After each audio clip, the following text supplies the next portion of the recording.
তো আজ আসলো ধরায়, ফুল ফুটেছে বনে বনে। কাজী নজরুল ইসলামের কবিতার মতোই সুনামগঞ্জের শিমুল বাগানে টকটকে লাল শিমুল ফুলের রক্তিম আভা। সুনামগঞ্জে রয়েছে দেশের সবচেয়ে বড় শিমুল ফুলের বাগান। একদিকে মেঘালয়ের কুয়াশা ঘেরা পাহাড় সারির অপার সৌন্দর্য, অন্যদিকে জাদুকাটা নদীর তীরে শিমুল বাগানের অপরূপ দৃশ্য। ২০০২ সালে সুনামগঞ্জের তাহিরপুর উপজেলার মানিগাঁও গ্রামের জাদুকাটা নদী সংলগ্ন লাউয়েরগড়ে বাদাঘাট ইউনিয়ন পরিষদের সাবেক চেয়ারম্যান ধনাঢ্য ব্যবসায়ী জয়নাল আবেদিন নিজের প্রায় ২৪০০ শতক জমিতে শৌখিনতার বশে ৩,০০০ শিমুল গাছ রোপণ করেন। দিনে দিনে বেড়ে ওঠা শিমুল গাছগুলো এখন হয়ে উঠেছে শিমুল বাগান। বসন্তের যে কোনো সময় চলে যান এই অপরূপ শিমুল বাগানটিতে।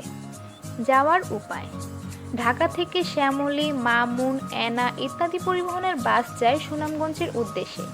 বাস ভাড়া পড়বে ৫০০ থেকে ৫৫০ টাকা। এছাড়া কেউ ট্রেনে যেতে চাইলে সিলেট হয়ে যেতে পারেন। ঢাকার কমলাপুর থেকে রাত ৯টা ৫০-এ উঠলে ভোরবেলা সিলেট নামিয়ে দিবে।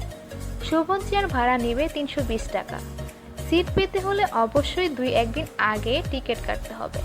সিলেটের কুমারগাঁও বাস স্ট্যান্ড থেকে উঠে পড়ুন সুনামগঞ্জগামী বিরতিহীন বাসে। ভাড়া ৯০ টাকা। সময় লাগবে ১.৫ থেকে ২ ঘন্টা।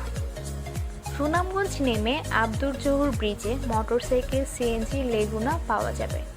মোটরসাইকেলে গেলে বারেকটিলা নদীর এপার পর্যন্ত ভাড়া নেবে ১৫০ থেকে ২০০ টাকা।